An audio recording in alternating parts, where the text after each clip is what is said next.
Hi hello வணக்கம், இது உங்கள் சிவி ஜோன். சொல்லரும் எப்படி இருக்கீங்க? இப்போ பார்த்தீங்கன்னா எப்போயும் அந்த ப்ரொமோ விட்டாங்கன்ற மாதிரி ஒரு சம்பவம் நடந்திருக்கு. பக்காவாக கிளியராக ட்ரிகர் பண்ணுறாரு நம்ம கம்முறுதுன்னு எஃப்ஜே சூப்பராக பிளான் பண்ணிடுறாரு. அது மட்டும் இல்லாமல் எஃப்ஜேக்கு வந்துட்டு எப்படி எங்கே யாரை எப்படி பேசணும், எப்படி பேசினா அவங்கள வந்து ட்ரிகர் ஆவாங்க, எவ்வளோ கேவலமாக அவங்கள வந்து பேசலாம், அவங்களுக்கு ஹர்ட் ஆகிற விஷயங்களை பேசலான்றதுல நல்லா தெரியும்.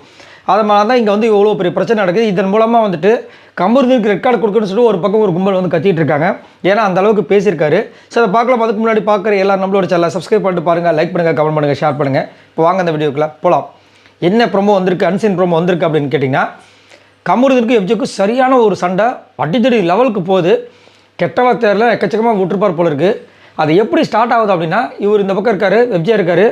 எஃப்ஜே வந்து கமருதீன் பாரு பேசுகிறாங்க, அதை மட்டும் தானே கேட்குறாங்க, நீங்கள் 2 பேர் பேசுகிறத மட்டும் தானே கேட்குறாங்க, மற்றதை கேட்குறாங்களா அப்படின்போது, சரிடா அதுக்கு ஏன் எங்களையே நீங்கள் ஃப்ரேம் பண்ணிகிட்டே இருக்கீங்க, இந்த வீட்டில் வேறு யாருமே எதுவுமே பண்ணுறது இல்லைன்னா உங்களை பற்றி தானே அதிகமாக பேசுகிறாங்கன்ற மாதிரி இவர் இன்னும் ரொம்ப அதாவது பெண்கள் விஷயத்தில் எந்த பிரச்சனையும் கிடையாது, லவ் மேட்டரில் இது கிடையாது, எதுவுமே இல்லாத மாதிரி வந்து ஒரு விஷயத்தை பண்ணுறாரு. அங்கே தேவையில்லாமல் பிரச்சனை வருது.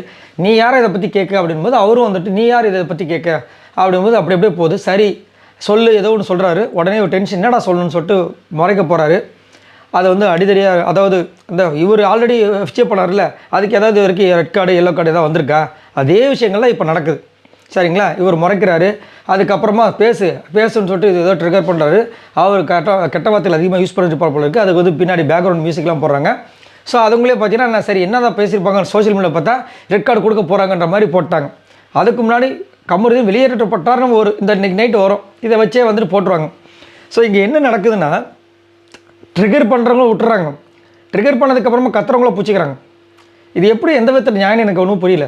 இந்த எஃப்ஜே வந்துட்டு அப்போத்துலேருந்து இப்போ வரைக்கும் பார்த்தீங்கன்னா ஒருத்தவங்களோட பர்சனல் விஷயங்களை மட்டுமே டார்கெட் பண்ணி பேசுகிறாரு. அதுவும் குறிப்பாக விஜய பார்வதி பேசுனார்.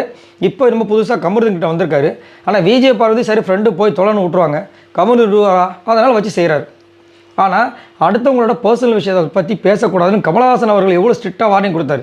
அந்த மாதிரி ஒரு வார்னிங் ஏன் விஜய் சேதுபதி அவர்கள் கொடுக்க மாட்டாருன்னு தெரிய மாட்டேது. அப்படி கொடுத்துருந்தா எஃப்ஜே இவ்வளோ தூரம் பேசுவாரா? பேச மாட்டார்.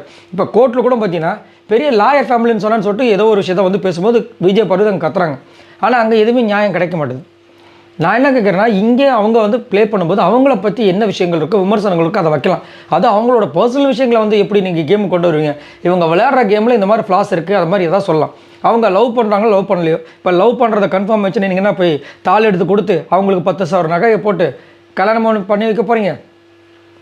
இல்லை, இந்த கேம் முடிஞ்சோடனே நீங்கள் பாட்டு உங்கள் வேலையை பார்த்து போகிறீங்க. அப்படின்னும் போது உங்களுக்கு ஏன் அந்த இது அப்படின்னா வேறு பாயிண்ட் இல்லை, அவங்கள கலாய்க்கிறதுக்கு இதை ஒரு விஷயமாக யூஸ் பண்ணி பண்ணுறாங்க.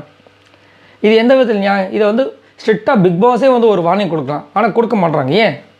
இதனால தான் நிறைய பேருக்கு வந்து ஒரு இது என்னடா இது நம்ம பார்க்கும்போது பச்சையே தெரியுது இவங்க பண்ணுற விஷயங்கள் தவறுன்னு. அதை ஏன் திரும்ப வளர்த்துக்கிட்டே இருக்காங்க? அதுக்கு ஒரு ஸ்ட்ரிக்ட் வார்னிங் கொடுக்கணுமா இல்லையா? அடுத்தவங்களோட பர்சனல் விஷயங்களை நீங்கள் ஏன் போகிறீங்கன்னு சொல்லாமா இல்லையா? சொல்ல மாட்டாங்க. ஏன்னா அது ஒரு கேமாக கூட அவங்க நினைக்கலாம். ஆனால் ஒரு எல்லையை தாண்டும் போது அதுக்கு ஒரு பவுண்டரி செட் பண்ண வேண்டியது இவங்களோட கடமை. விஜய் சேதுபதி அவர்கள் வார இறுதியில் இதை பற்றி அட்ரஸ் பண்ணால் தான் அவர் சைலண்ட் ஆவார். ஆனால் இவருக்கு ஏற்கனவே ஓட்டும் கம்மியாக இருக்குது. எப்போ இவர் போவார்னு நினச்சிட்டு இருக்கும்போது இது வரைக்கும் போகாமல் இருக்கார். பட் இந்த வாரம் போவார்னு எதிர்பார்க்கப்படுது, பார்க்கலாம். ஆனால் என்ன தான் பிரச்சனை நடந்தாலும் அங்கே வந்து வார்த்தைகளை விடக்கூடாது, இந்த மாதிரி எகரக்கூடாது. ஃபஸ்ட்டு எகர போனதை பற்றினா நம்ம கம்பருதீன் தான்.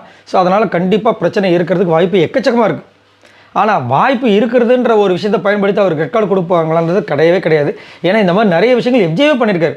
அப்படி பார்த்தா ஃபஸ்ட்டு இவருக்கு தான் ரெட் கார்டை கொடுக்கணும். சரி பார்க்கலாம் என்ன நடக்குதுன்னு. இதுலேருந்து தெரியும் அவர் பார்ஷியாலிட்டி பார்க்குறாரு இல்லையா அப்படின்ற விஷயங்கள். விஜய் சேதுபதி அவர்கள் பார்க்கலாம். உங்களோட கருத்துக்களை சொல்லுங்கள். பாய் நண்பர்களே.